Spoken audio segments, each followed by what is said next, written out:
Hello, Divine Sunshiners. This is Divine Sunshine. I'm not too quite sure how I can list it underneath the other listing that I had before, but I'm just going to go ahead and get started. Ooh, it went off. Okay, so this is, I'm trying to do this kind of sideways where I can see it too at the same time. So you just pretty much are going to just kind of hear my voice. You want to kind of see me because I'm trying to conduct this at the same time. And it can be a little bit more better than last time that you could be able to see it. I might see I can push this over this a little bit more. I guess it's kind of hard. Okay, so now this is the one that we're doing. This time we're doing, oh, I'm going to have to push it back just a little bit so I could be able to conduct and see at the same time. So, okay, so we're doing, this one is our leadership webinar number 2, which is on trust. It affects our relationships with ourselves, our divine loved ones, and the world. Okay, I'm trying to see. Can I just tap it on this one? Okay, go back. Okay, here we go. I can't see it from here. Trying to so you can see it. Okay. All right, there we go. Just got to learn the mechanics of it. Okay, so what is trust? Many of us grew up in households that had abuse, addiction, and drama. Out of that experience, it caused us to have trust issues. So what is trust? So trust is something that we firmly believe in. It's something that is a truth that we really kind of rely upon. The ability and then be able to have a strength of someone or the strength of someone or something. So those are the things in which we're talking about trust. A lot of us, when we're talking about our inner child wounds and things that we have to deal with, those are the things in which we really have to work on. Is we learn how to trust is from our relationships from our parents. So that stems back. Okay, so how do you build trust as leaders? So I want to do a kind of showing you what is the correlation between a leader. We're going to start with the end first. What is the famous saying? We're going to start with the ending first, and then we're going to work our way backwards from that point. So what we want to do, especially as twins, we want to make sure that we are the leaders of our relationships, rather it's just in our twin flame journey, or even if we're talking about also with in our world, on the job, with our families, those things, and how we can expand that also into as far as being light workers into the world. So we're going to look at 2 things, being a leader. So some 4 key points that I pointed out here is that when we're talking about trust as leaders, we need to recognize that building trust takes hard work. This isn't something that comes overnight. Trust always has to be earned, and it's something that comes from our conscience that's there.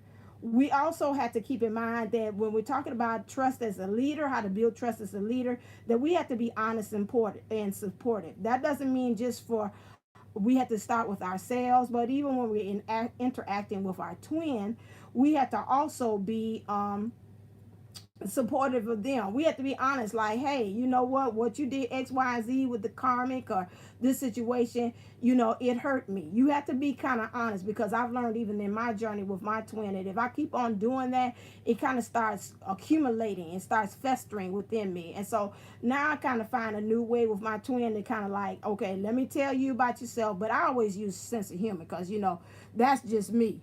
I'm gonna use sense of humor regardless. So I find out if I use a sense of humor while I'm telling the truth, it kind of smooths things over. I got that from Steve Harvey. Steve Harvey said, I'm sorry, I have to do the notification later. Steve Harvey stated that was when he tells people the truth, he always smooth over with humor, because he said people usually take the truth better when you serve it to them that way, which is true.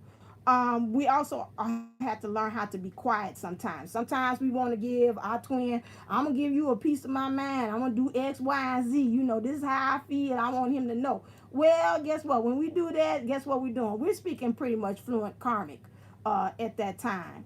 And so, I'll get off of that. Dismiss. I'm sorry, the notification is going to come up. Okay, and so the 4th thing is gold star, everything. It's telling all my business. Thank you. Dismiss. Okay, And so we have to be consistent, like consistently doing what you say you're going to do builds trust over time. You have to do that even with yourself, and when you're dealing with your twin and even others. It's like, okay, I'm going to do this. Like, okay, I'm going to set up this barrier. He can't do X, Y, and Z. Okay, that's enough. I told him, you know, it's so many times he can do this. And that kind of also helps you to build trust with yourself, well, so as in with other people as well. When you have those, you have to be consistent. And I know that even that's why we have trust issues with our twins as well, because we're saying, you know what, you're happy this time, or you're acting all lovey-dovey one minute, and the next minute you kind of retracting back, and now you are acting like a cold-hearted snake like Paula Abdul. So I don't know which way. How can I build trust that way? And so a lot of times that triggers us into our childhood, our inner childhood wounds that we have, because we're like, okay, now you remind me of my father. My father wasn't always there. He was absent. He was workaholic. He was working all the time. And, you know, now you seem like you're acting like him. I can't depend on you. So those are some things that we have to give out, these ideal skills as well, in order for us to kind of get those things in return too. What you give out, you get back in return. Okay. All right. So now when we talk about how do we build trust in relationships, so I told you I'm doing the correlation between leadership and relationship, because there's a correlation with those two. If you can't read this, later on I am going to offer you can get the slides with all this good information on here, because I'm kind of like skimming and scanning this good stuff. It'll be 1717. I'm going to give that.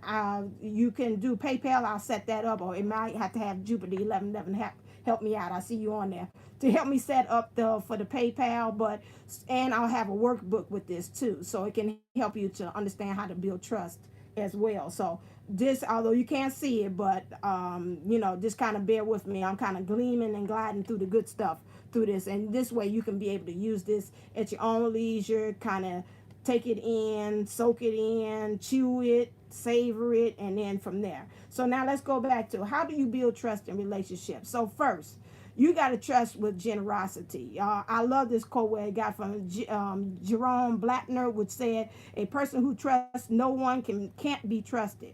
I say that many times in my classroom. I told my kids, you know, I don't trust you. Go sit down. You know, okay, I'm going to watch you while you're using my stapler, and then you kind of give it back. Well, okay, that goes back to what I did said earlier. If you can't expect trust if you can't give trust. Okay, so give the world your trust, and you may get hurt, but at least you gave the world your trust anyway. Okay, so a lot of times when we have any childhood wounds, we have to deal with that. Second thing, be patient and be flexible, especially when you're in relationships. You know, you got to find a line of compromise. Sometimes you get into relationships, you'll find out, like I was talking to my mom, she was talking about dad. She said towards the end, your father and I got to the point to say some of these battles just ain't worth it. It's just not. And you find out with your twin, it's like, okay, is this something that I really want to stand upon, or is that something that I like, forget it, you know? So you just have to find yourself doing that.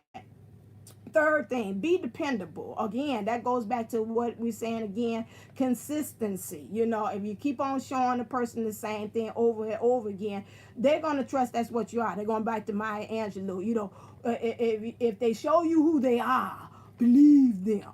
Okay, so if you keep on showing consistency, you like, well, damn, this person's consistent. Like, everybody know I'm consistent on being late. It just is. I'm trying to work with it. I'm in my own house, and I'm late coming down to do this thing. It is okay. Well, they know that they can trust and depend on me being late all the time. So that's it. But they know when it comes down to it, if I said I'm going to do this, I'm going to show up for things. They know that I am dependable too. That's just like when I go get my hair done at the hairdresser. She's like, the other day is my dad's birthday, and I forgot, and I thought it was 10:30. She's like, your appointment 10. She called me, which is not really like my stylist thing, and she's like, what happened to you? And I was like, what you talking about? I said, my appointment at 10:30. She said, your appointment at 10, and you always here on time, either 5 minutes before or you right on the time. So she said, I know, and if you late, you always call. So again, being dependable, being consistent, that helps to kind of build trust as well. So the fourth thing when we're talking about building trust in our relationships is, again, consistent. I jumped on to my next thing. So, you know, that helps to, when you cultivate consistency of a recurrent behavior, it just helps to build the trust. And then it also makes sure that if you consistently follow through with promises made and commitments taken, that also builds trust as well. And the fifth thing is be open. Be open and transparent in your communication. You know, with respect and sensitivity. Share your ideas. Be honest with your opinions, even when they contradict those of your other person. And even when we're talking about with your divine masculine, you know, you just got to be open. They can sense, remember, they're your other you, so they can kind of really say, I definitely know my divine masculine, he's got that down pat. And you hear him just say like, oh, okay. And you can hear him thinking like, you didn't tell me the truth right there. You know, and so you don't want to have that kind of, when you're trying to talk about building trust, you don't want that to be another wall or another barrier that's put in between you and your divine masculine while you all are trying to do forward movement and progress. Okay. Next thing. So now here's the stages of distrust. So the different stages of trust go: doubt, suspicion, anxiety, fear, self-protection. How many of us can say we feel in one of these categories of distrust, some kind of way? Suspicion, you're like, okay, now wait a second, he ain't call me. He usually say good morning by 8 o'clock. He like, good morning, sunshine. And I'm like, yeah, okay, now today I ain't get my morning text at 8. So what the heck going on here? Now, what he messing with the karmic, him and the karmic getting it on, and him and the karmic then got in a fight. What's going on? So now I'm suspicious. Now, oh, maybe he's not loving me as much as he said he was. So now you get into that, and then it builds into anxiety. You're doubting your anxiety. Now you're getting fearful. Then you're going and collecting all them, doing the parole commercial. Then your thoughts get two friends, and they get two friends, and then so on and so on. And then you go into self-protection mode. Okay, so distrust does not happen overnight. It is something that happens in stages. Just want to bring that to your attention again. So now let's talk about a little bit in depth about the stages of distrust. You got doubt. The first stage of distrust begins with doubt. You start to experience a slight uncertainty about someone, just like I said about this, take the phone call, the text. Like, okay, he used to text me at 8 saying, good morning, sunshine. What's going on? Now we start planning, I call it a seed, from that point on. About someone's trustworthiness, that causes you to pause just a bit. It might be that nagging doubt in the back of your mind that you can't seem to dismiss. Okay, then when you can't dismiss it, then that's when we go into the two friends kind of thing. Okay, so now step 2, here we go: suspicion, doubt. If it's unresolved, it starts to grow into suspicion over time. Suspicion is belief without proof. Okay, just like my dad, you told my sister, he's like, you can't have a formal opinion unless you got all the facts. Now you ain't got all the facts. I want to just flip that around from what my dad says. You cannot have all, as far as you having a real form, solid idea about what's going on with your twin, unless you got all of the facts in place. Okay, you can guesstimate, you can assume. Early on, my twin taught me about making an ass out of myself. We used to go back and forth about it. He's like, well, when you assume, you make an ass. I said, hold on a second, partner. That how you gonna be trying to call me an ass really on that? But I got what he's saying, but it was a little early on. That rubbed me a little wrong. So again, suspicion. Then that suspicion turns into anxiety, which is the third stage of distrust. And you have a feeling of apprehension or uneasiness that is often manifested physically. Okay, so you start getting nervous. Your heartbeat starts going rapidly. You start having them panic attacks. You're feeling nauseated. Your stomach starts kind of getting into knots. You even disgusted. I've had that. How many of us had that? It start building with that. So, okay, what he doing now? He not being consistent. What he thinking? What he doing? Then that moves on to the next stage, which is fear. At this point in the relationship, distrust has risen to the point where you are afraid to show vulnerability. So now you're fearful. You're scared. I can't really, show him my true feelings because, he about to hurt me again, I can't move on past that point. And so you have experienced repeatedly breaches of trust. And that's where a lot of us have gotten to. Let's be honest, if some of us as twins, especially the divine feminine, I don't know about the divine masculine so much, They have a way of, they probably say, yeah, I do experience, I can channel that, I can feel them saying, yeah, I do experience that, but I have a way in which I kind of push it down and I become numb and I don't, you know, go on that. You do have some of them that's kind of still in both natures, feminine and their masculine selves, and they can kind of go into the emotional side. Okay, Archangel Raphael just sanctioned that with the bell ringing there. They're saying, yes, that is true. Spirit say that is true. That's a confirmation. Okay, and so then to the point you are afraid for your own emotional well-being. When you get to this point, this is where, go back, I forgot I got touch screen.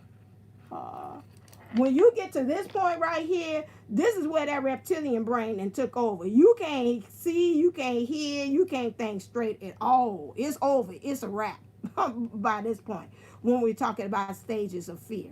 Okay, I don't know how to kind of bring, I see it there. When you talk about stages of fear, so it's over with. So now, when you're talking about self-protection, as last thing, now you go into self-protection. You go into that cocoon now. Now you like butterfly in the cocoon. I'm sealing off. I don't want to be bothered by him. And so the fear moves you into a state of self-protection, and you put up walls in your relationship to prevent the other person getting close to you. And this acts as it's a preservation to reduce your vulnerability. And it cements the state of distrust in the relationship. Okay. So what are some common experiences of damaged trust? So this I got from Beyond Boundaries, which is the Learning to Trust Again in Relationships by Dr. John Townsend. And he describes several common experiences of damaged trust, which is withdrawal, okay, instead of acting carefree, which is normal in trusting relationship. You become more reserved in sharing personal information, okay. I kind of experience that. Sometimes I kind of give you just a little bit enough, but not enough. So I'm scared to take risk. Also, the next thing he has also is some damage experience, common experience of damaged trust, the movement to task. To compensate for lack of trust in the relationship, you may overinvest yourself in tasks related to hobbies. I have done that. Like maybe you might get more into work situations. Like, okay, I see they got overtime at work. Let me go ahead and do this because it's going to make me not think about my divine counterpart. Okay, at school, I'm going to go ahead and go on for that doctorate because that's going to make me kind of think about only education, and education is going to be my lover. I have stated that. That's the funny thing. I used to say, well, education is my lover. That's all right. I ain't got nobody. I got my education. I got this degree, and that's my lover. Well, the education degree, you can't snuggle up with that at night either. So that can go so much. Or you go into church, you get very devout. Like, okay, I'm going to go to church. I'm on a Sunday school. I'm on a Saturday. They're going to have a program there. Then I'm going to go to Wednesday night service. And you just all caught up in the rapture of doing those things. So that way it helps you to shut down and not be able to feel. So you move yourself into that, into doing tasks, and you kind of hide yourself. You're going back to that self-protective mode doing that. Unbalanced giver relationships. This is interesting, where you are more the person saying, no, that's all right, I give, but I don't want to receive. Being the giver allows you to remain safe from being vulnerable with another person. You will listen, help, and guide others, but without letting others help you. Being the giver also manifests itself in codependent relationships. So it's like, no, that's all right, babe.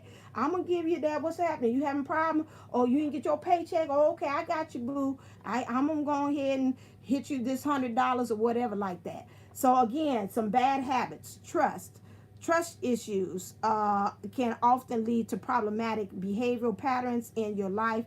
It is easy to suppress or emotional feelings by overeating, drinking. So that's go that codependency, and there goes those addictions, those things that showed up for you having damaged trust. Okay, so now let's get into how does it. You got to go all the way. So we started with forward thinking. We started with the end in mind. Okay, so now, how does inner child issues play into trust? As a child, we learn how to develop relationship with others as the time goes on. How we develop trust starts with our families and our ancestral roots. So sometimes some people do not get enough care and acceptance as children. Others are abused and violated and mistreated. These things may lead to difficulty trusting as an adult. Social rejection also plays a part in, especially when you're in teens. Maybe you were bullied, maybe in high school you weren't the popular person. You know, you were kind of a little different, a little awkward. So that causes a problem. And some teens are bullied, like I said, or act as an outcast. And that also gives you a feeling of being betrayed, being belittled. And it works on your self-esteem. And so then self-esteem also plays a large role in a person's capacity to trust, because people with low self-esteem may be less likely to trust others, and those with higher self-esteem may be more self-assured. So, as adults, trust issues are caused by either accidents, illness, theft or damage of personal property, somebody stole something, loss of a loved one, being cheated on or left for another person, being physically violated or attacked can also impact the person's trust in others. You might have been raped or or assaulted. Also, if you're a veteran in the military, you went to combat, you know, you might have difficulty trusting because of the stresses of the wartime violences as well. Okay. So, what is your inner child? Your inner child is a part of you that is childlike, filled with imagination, wonder, and purity and innocence. So, I want to read this. The implication of you being a multidimensional being, that means you being a twin, is that your past childhood experiences are still energetically playing a role in what you now experience in the present. So painful childhood experiences, and even if you had the most loving parents and the most joyful and blissful childhood and you were perfectly parented, Melanie Beckler stated, I guarantee there are still painful memories from being a child. So no matter how perfect it is, I can't claim that, but with my parents, because there was some back and forth going on there. But some of you all might say, oh, I don't need to be on this workshop. You know, I'm fine. My parents love me. I know they love me. But if you think about it, I think it was somebody that I had listened to, and they were talking about something that happened to them as in the kindergarten, or something that they had refused, like maybe they were playing some kind of game, and the person said that they weren't picked during the game. Okay, all right, that might not have anything to do with your parents, but guess what? That hurt that you didn't get picked for playing Duck Duck Goose or playing for 7-Up. You know, that's something that's kind of resonates in your childhood, that you kind of say, oh, I can bring up that file. They say, oh my God, I forgot about that time we played 7-Up in class and I didn't get picked, and that hurt me to the core that everybody got picked. Or in gym class, we all know that each person, I'm sorry, I see you all chatting and I can't do it because I'm over here on the side and I can't see at the same time. So I'll stop at a certain point and then I'll kind of talk to you all, and then we can do that. And I'll look at the chats and see. But a lot of times that does play a part. And talk to each other too, because this is a community. So if it's something I'm not addressing, you all talk to each other too. I should have had you down as a moderator, Jupiter 1111. But yeah, so if it's anything like that, you know, talk to each other and help while I'm spilling out all this information. So now, how do you heal the inner child steps? These are steps to healing. So now the first thing I did, which was very insightful for me, was I went to this page called Personal Growth Programs to take an emotional wounds quiz that kind of tell you specifically what things, I guess that's the teacher in me, is like, I got to assess. You know, but sometimes you have to make yourself assess because you don't want to get down like, okay, yeah, I think I got abandonment issues and I think that's about all this stands to. No, when you take this test here, this pretty much kind of tells you specifically what are the areas, and some of you might be a little lazy, just like me, that might not want to go specifically into, you know, to say, okay, what is it? I mean, maybe some of us say, heck, I don't even know what are the key areas that I might have inner childhood issues with. This program right here does all the work. It tells you in what areas you need attention. It also gives you tools, and that you can work on daily or in your own or at your own pace. Now, I gave this is my results. Let me see if I can escape out of this. Anything that falls 50% and above, that's considered that you have that issue. Anything that is below 50%, it says that you're not. Let me see if I can. Come on, because I can't go over there on that side there. Here we go. Let me see if it can blow up. Nope. I don't think it's gonna. I don't want it to mess up. No, it's not gonna blow up for me. Okay. Let me go back.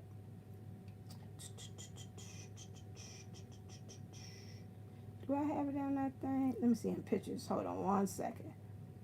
Okay, is this the one that I got the issues with? Okay, I have to do it like this. Let me move this over here. Okay. All right, so now, I don't know. You can't see it because it's in purple. I had to do it like this, and then I came down and see it. But anyway, okay, so this, when you get the thing, you'll be able to see it. But anyway, these are some things that they said. These are my 50%. Like it says, I have guilt. I'm being transparent, and this is how I build trust with you all. It says that, okay, you get out of here. I don't know who you are. Okay, anyway, it says I have guilt, rejection, need, basic deficiency I don't have. They say I don't have that. I'm cool with that.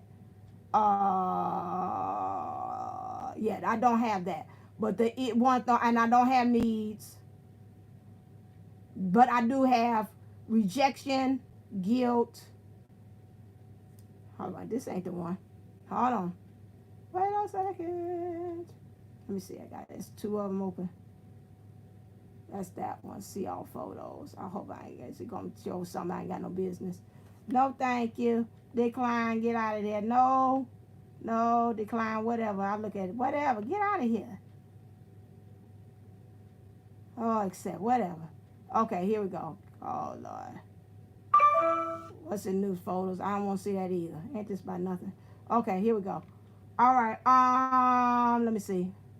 Okay, here we go. I'm like, I got more problems than that. I'm sorry, but it is true. Okay, according to this test. So they said, oh, okay, so I have, no, not that one. Go back. This one. Here we go. I'm sorry. This is live TV. Okay, here we go. So they said I got like high on exploitation issues. I wish this thing would move out the way. Hold on one second. I want to get this out the way. I can't see this here. Move me.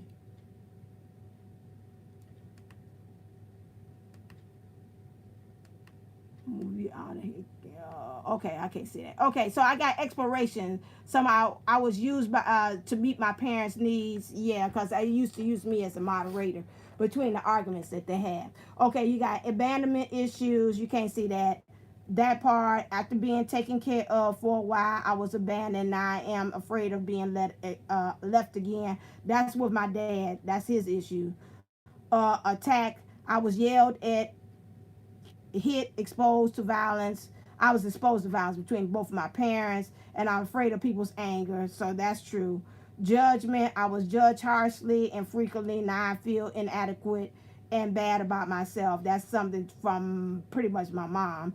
And domination, I was dominated and controlled, and now I allow people to control me, or I'm afraid of that happening again.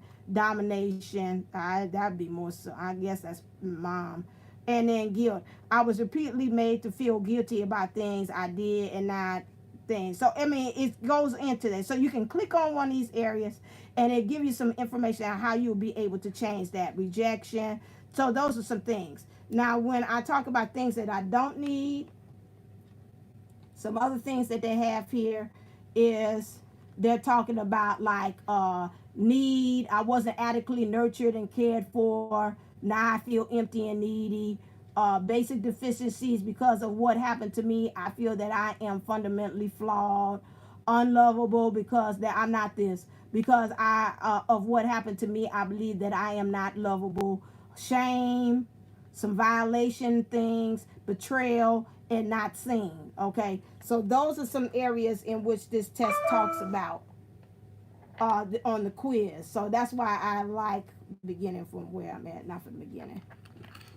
Okay, let me quickly go through that. Okay, so that's why I liked that quiz, because it went through it very thoroughly to me. Okay, and this is what I don't have. Same thing. Okay, so some additional practices. 4 practices that you can use in order to heal the inner child. So they got speak, look, do, and I'm missing one more. I'm missing one. I can't remember what the other one. But anyway, so here we go. So now some things that you have to do is speak to your inner child. Acknowledge your inner child and let it know that you're there for it. Treat it with kindness and respect. Some things that you can do to nurture your inner child is like you saying to it, I love you, I hear you, I'm sorry, thank you, I forgive you. Make it a habit to talk to your inner child. You can use that by doing some kind of way through journaling work. Ask your inner child some questions and then write down responses, and that's going to help you to know what you need to work on. Next thing is look. Get you a picture of yourself when you're younger. Go through some old photos. Look at that. Rediscover your younger self. Then let that image kind of burn in your brain because it will serve well throughout the rest of your inner child work. And you might be even like to put photos of yourself around your bedside or in your wallet. Just to remind yourself of your inner child's presence. That, you know, wherever you go, you take your inner child with you.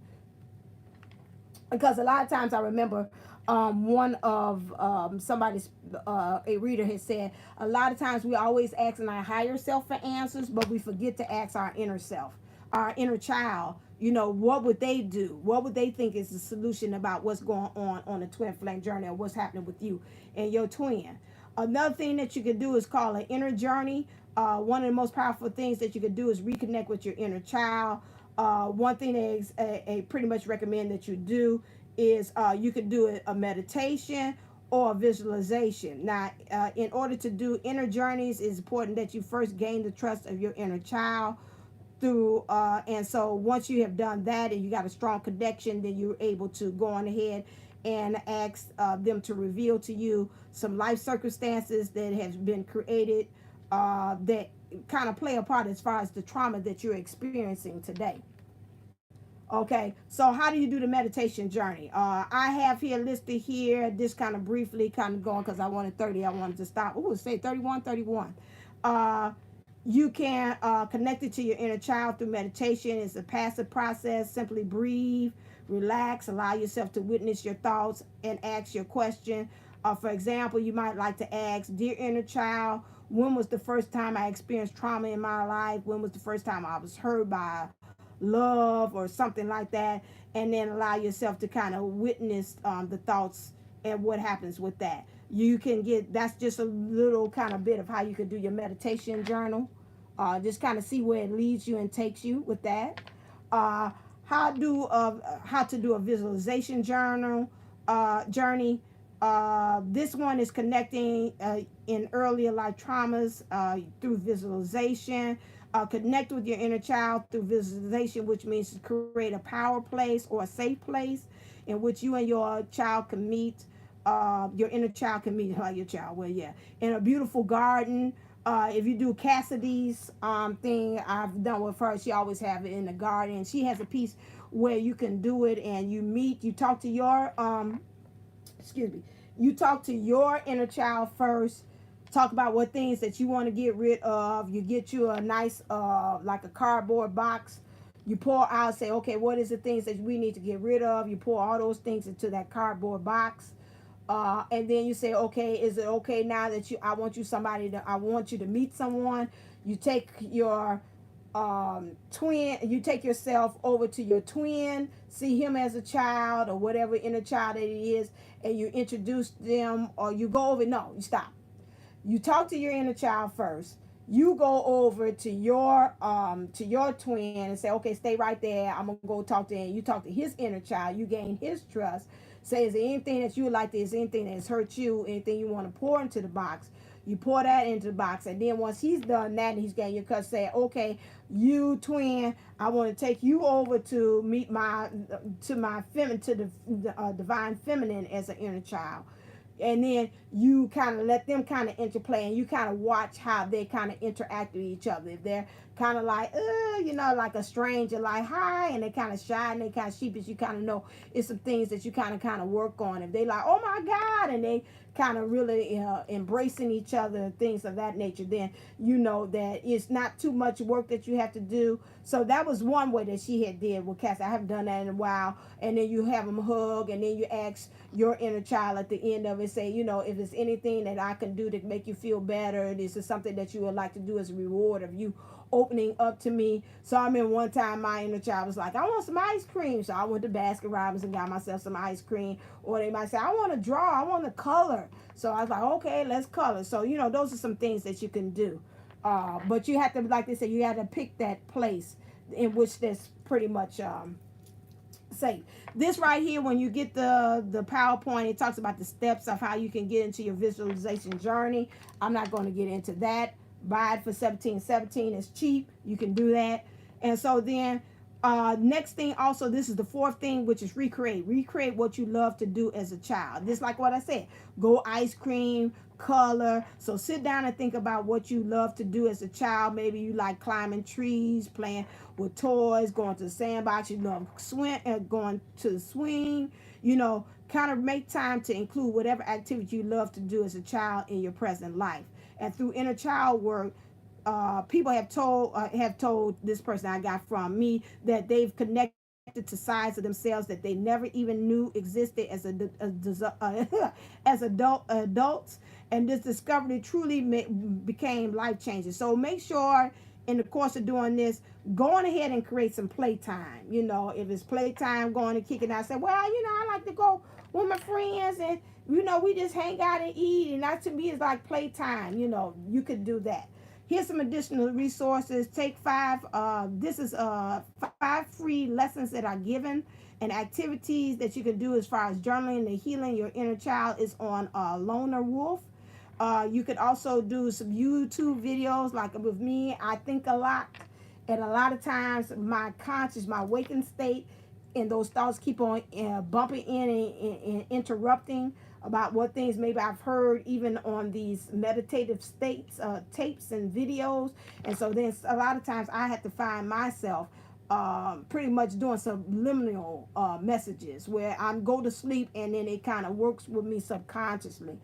That breaks that up a little bit better. And I can tell the next day it's like, oh, okay, I feel a little changed. I feel a little lighter, you know, those things. So you can use those things. They got a lot of self-hypnosis and things of meditations and awakened state things, practices that you can do on YouTube as well. So how do we rebuild trust? We forgive. You forgive yourself. You forgive others. You start off with a clean slate. It is what it is. You trust yourself about what you're feeling. Again, what I say, what you project within, you project without. Trust the other person. Those are the things about what you, I know it seems simple. It sounds like Jesus say, this is all you got to do is just be kind. And you're like, you just don't know what's out there in the world. I don't know I could just be kind. It ain't just that simple, Jesus. So that. So now let's go on here and let's look and work on what's our assignment for next week. We're going to look at the cards to see what Spirit is saying. Okay, I'm back here. So now, woohoo, yeah, I did pretty good. Let me close that up. Put that there. Okay, so now, homework, yeah, no, I'm a teacher. Now, hold on a second. What you thought this was? No, we're going to have some homework. Okay, I got to see Birdie Swirty. Where Birdie Swirty at? Hold on a second. I don't know about this view. Step over here this way. Let me get readjusted. I got to see Birdie Swirty. Okay. Yeah, I'm a teacher. You got homework. I did that. All that stuff. You got stuff you got to work on. So now let's ask Spirit, what is it collectively? Which one's it? I said I was going to do the shadow thing. What is it collectively while we have all that? Hey, yeah, it's me. I'm going to a concert later on. I got to leave my things.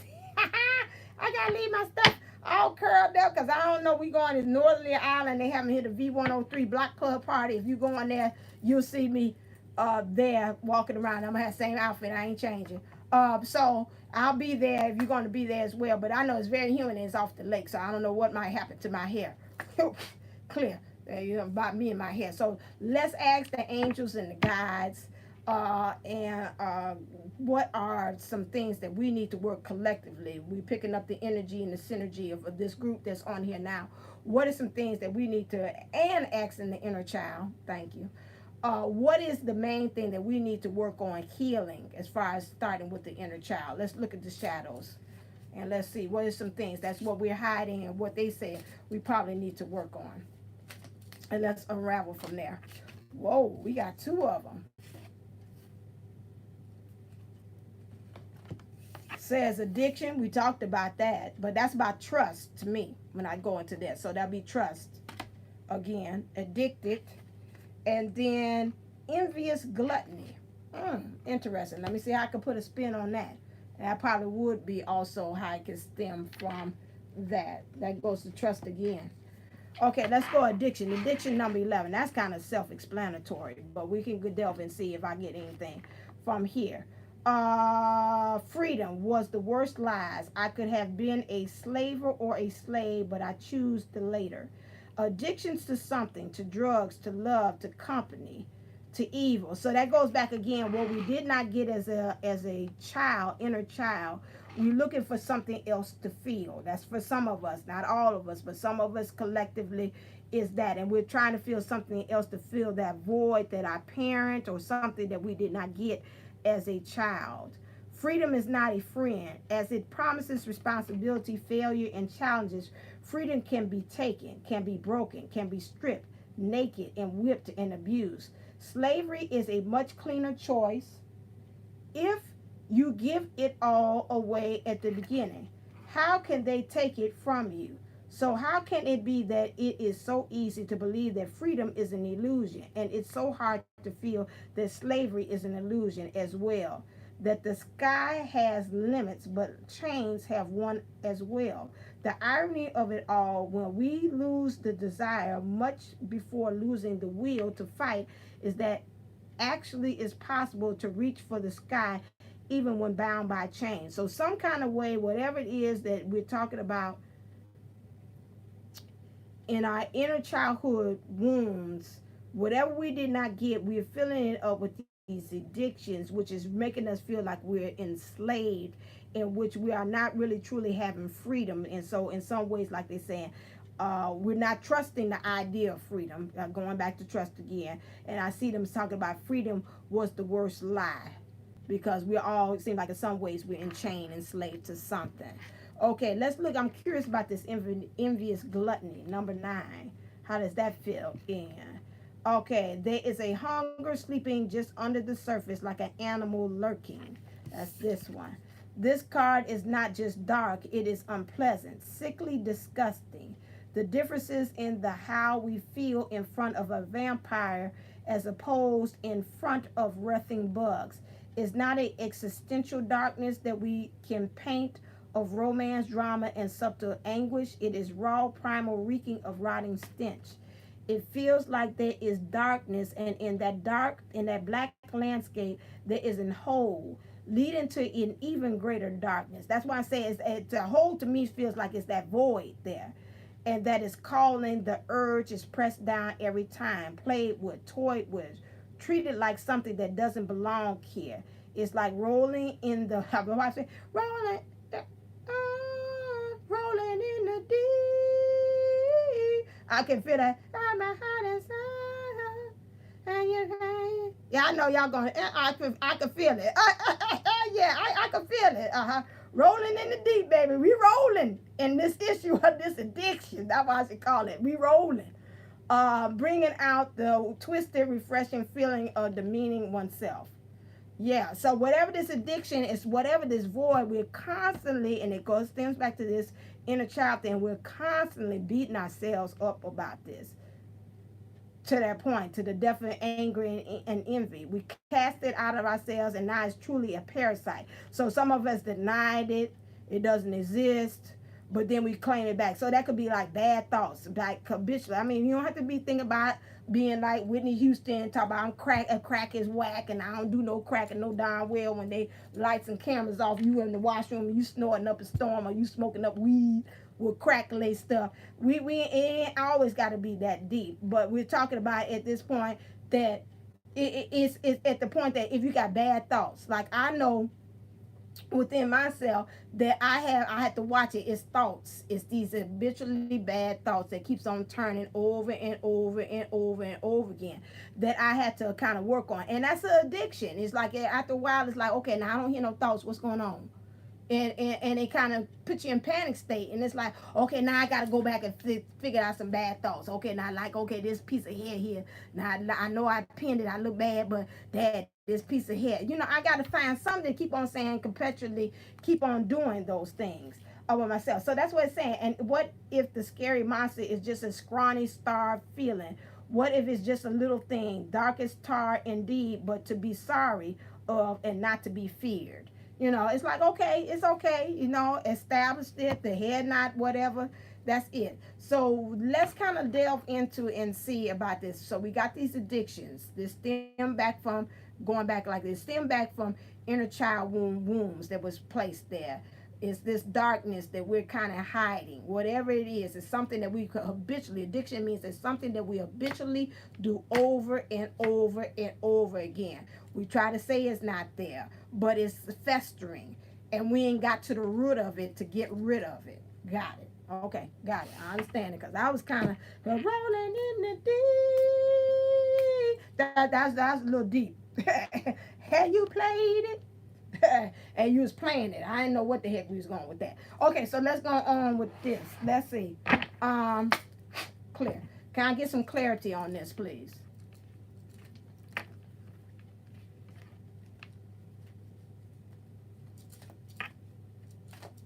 Okay, I seen two. I was looking at you. Just want to get a little clarity from this. Okay. What's happening is we're moving from some of us right now. I'm getting clarity on this. Well, when we deal with these childhood inner wound issues, we'll be, right now we know that it's like a never-ending story. Okay, we're getting kind of tired of it, and we're like, okay, is this gonna ever end? You wanna, you know, it's time. When I see this times of the hourglass are ticking. It's just the sands are coming through it like days of our lives, you know. And this is causing for us to say, you know what, it's like, are you at the point of like, she's like this, like, I'm really sick and tired of my own damn self about these thoughts that I keep on thinking negativity. And I'm like, love is there, and I know that right now, if I don't handle this, this is actually blocking me from being able to move on as far as love. And it's time for love to be able to manifest. So now we're moving from that point until we're becoming flexible with our thoughts. It's like, okay, I'm gonna be friends with the devil. I'm gonna be friends with the things that's lurking behind, and find some kind of way of how I can take this and bend this into another way. Create this new world, opening up these heart chakras to really kind of get to me, it looks like get the wheel to really actually spinning on this. Work on the way we communicate, because I see some blue here. Learn how I'm going to be able to kind of connect with others intimately. When we're talking about the sacral, how we can do that. And right there with the sacral thing, isn't that's kind of housed also with our childhood as well.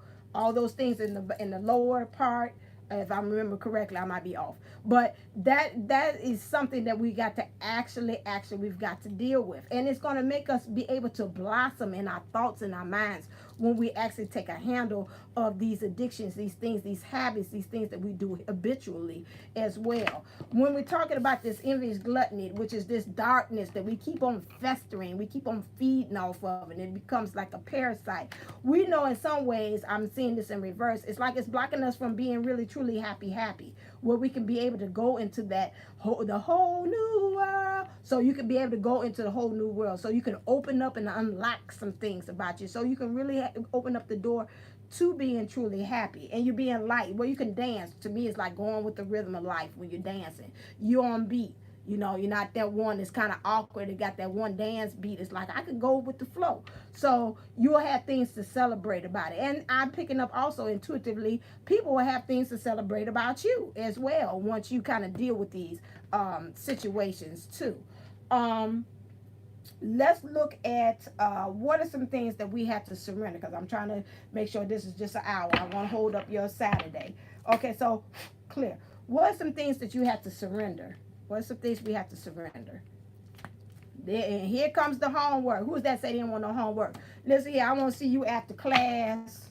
Want to say you didn't want no homework, cause that. So we have to surrender your ego, okay? This is our homework. Cultivate gratitude, be of service to others, and come from your heart. A big ego can work against you, but humility will further your goals. One way I would say about that, especially with the ego has a way of protecting you. The ego has a way of also keeps on feeding these addictions too. Like, nah, you know, you don't need that. You can keep on thinking them bad thoughts because them bad thoughts help you, you know, to protect yourself. That goes back to the beginning, what you say, that self-protection mode.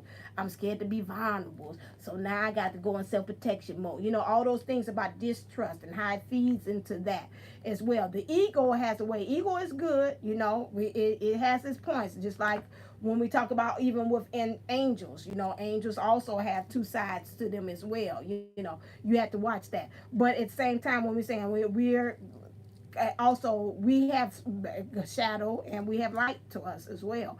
So when we're talking about it as far as egos, we have to make sure that we have to kind of watch that. You know, that the ego is like, okay, now which ego are we doing? You know, they remind me of the Indian it's a Native American Indian story that talks about the two wolves, and you have to ask yourself, which one are we feeding? Which wolf, which ego are we feeding when we're talking about that? Its ego is good because it kind of pushes you and propels you, and sometimes it gets you out of those addictions. It's like, no, come on now, we're better than this. You know, I'm divine sunshine. We ain't gonna be stuck in this continuous loop. Talk about your hair, it look like it's got a colic and stuff. Go on, get you some spritz, get you some hairspray, lay that sucker down, and let's keep it pushing because you cute. You know, so that's how you can use the ego to kind of propel you out of these things that's going on. So right now, I would say the homework is, at times when we're dealing with the inner child issues that's going on, you need to kind of check yourself before you wreck yourself, which means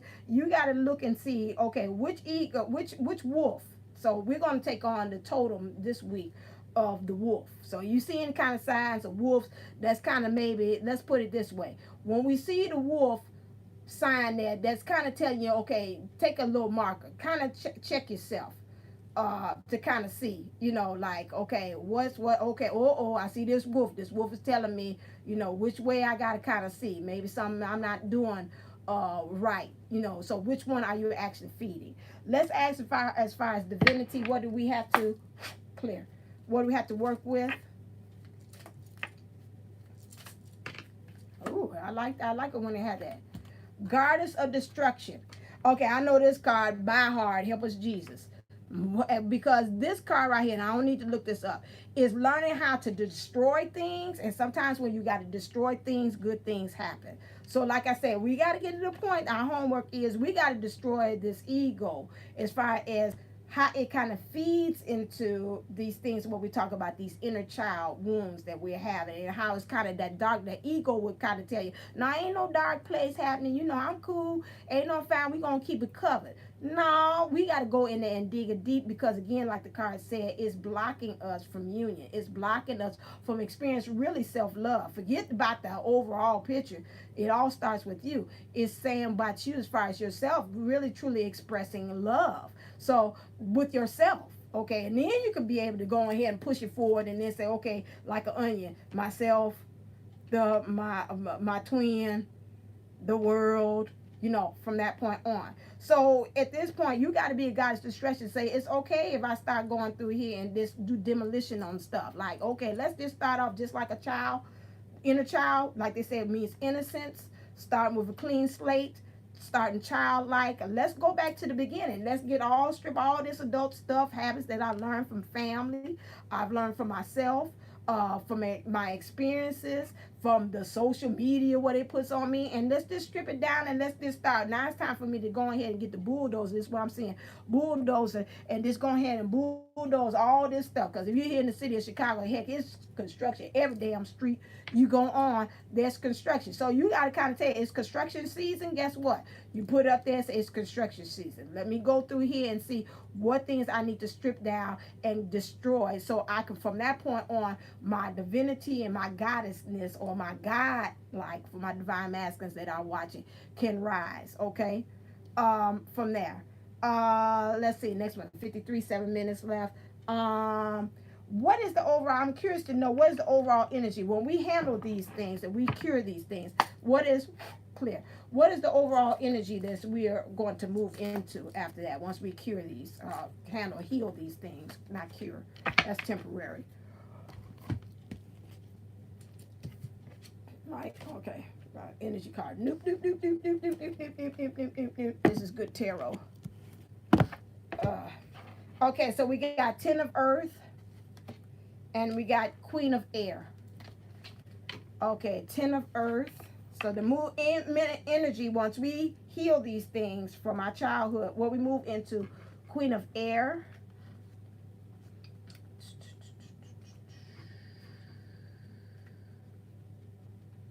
Okay, so setting healthy boundaries. Oh, this sounds good. I love it when they put it in. A good plan comes together.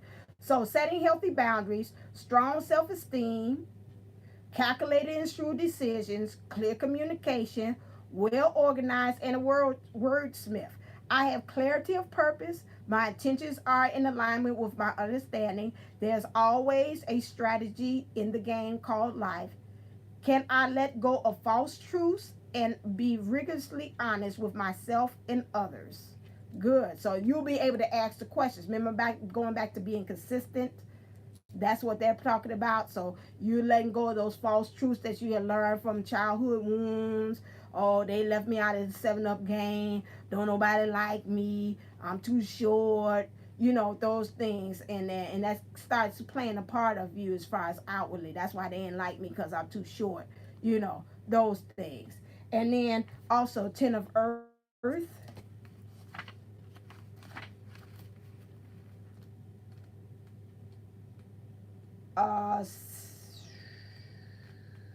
Stay tuned. I will be doing for the week, energies for the week. 10 of Earth, affluence, material, abundance, mastery, financial security. Yeah, if you clear up all this stuff, then yeah, all this abundance. That's where the happy comes in. So again, affluence, material, abundance, mastery, financial security, inherited wealth, and knowledge. I am now able to step back and observe the results of what I built through my dedication and hard work.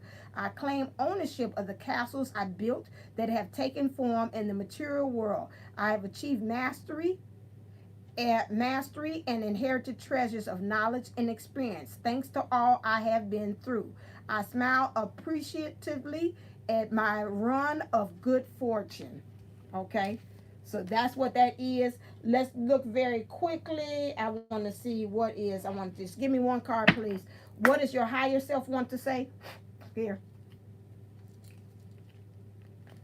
about this? Free falling. Once you do the work here, your higher self, you'll be able to free fall. Free fall is, excuse me, I might go a little bit. Just give me 5 more minutes of your time, please. 5 more, and then I should be finished. I'm 5 minutes over. So I need 8. Free falling. So once we do all this, your higher self, he wants you to do this because it say free falling. It doesn't get much better than this.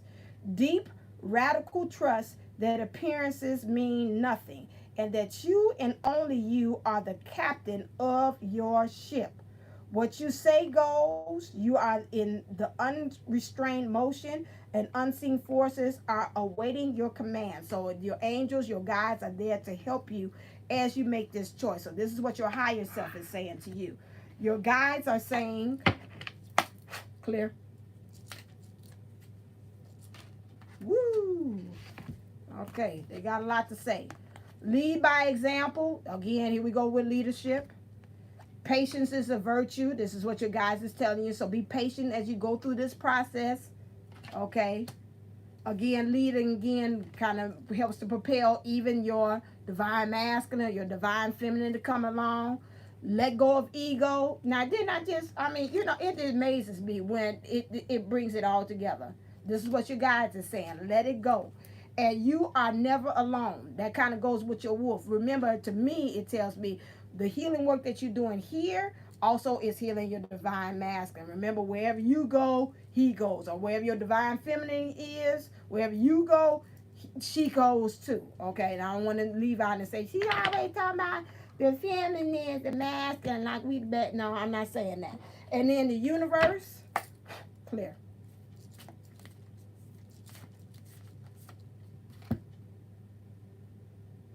When I lean towards love, I am led. So everything that you do, this come from a place of love, and it's going to lead everything else to kind of what things you need to work on. Even if you take those assessments, those things are kind of going to kind of show themselves if you lean into love. Everything you're doing with the objective of intent of love, everything else will follow. And last thing, what is yourself, what is your inner child want to say to you? Clear.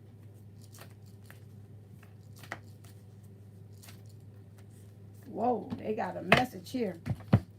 Your inner child says to you, rest and relaxation is essential. We all have fundamental needs to take breaks.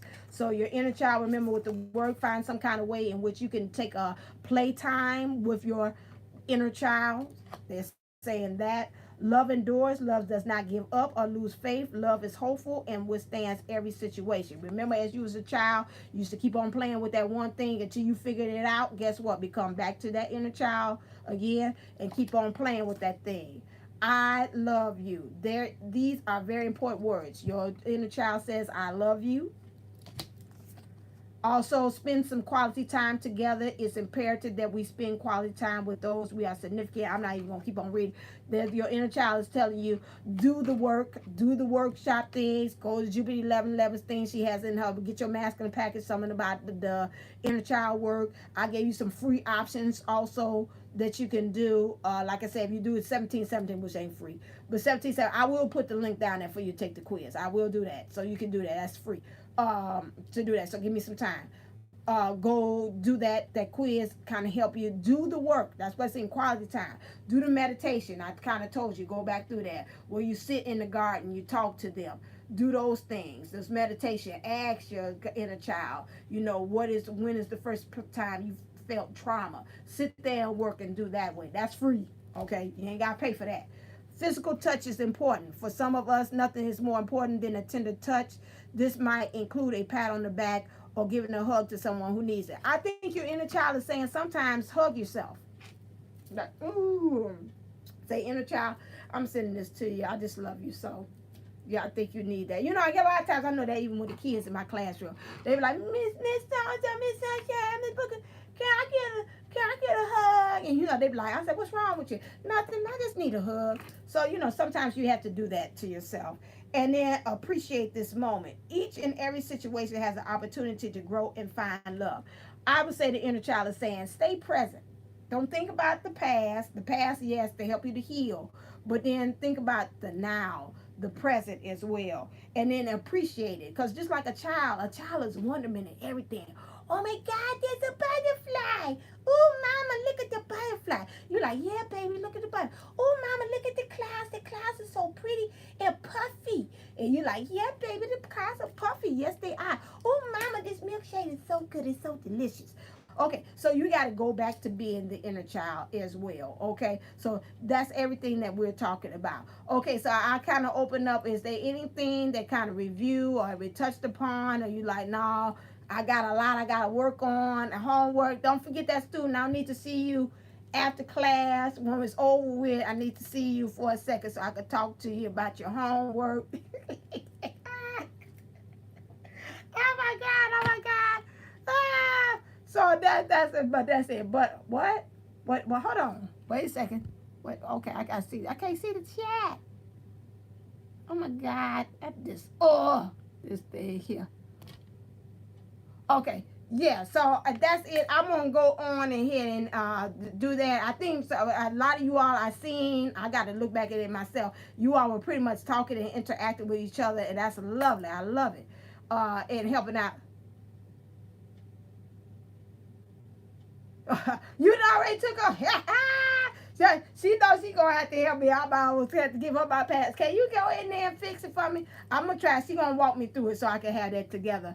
As far as that was, she's gonna help me. But thank you. I think, and you up there complaining about homework. Trust and believe. I take this stuff and I do actually work on it myself, especially the one I did with karmic. That was really good about understanding the 3 things we had to work on, which was our bliss, understanding that love prevails and stop with the envy and the jealousy.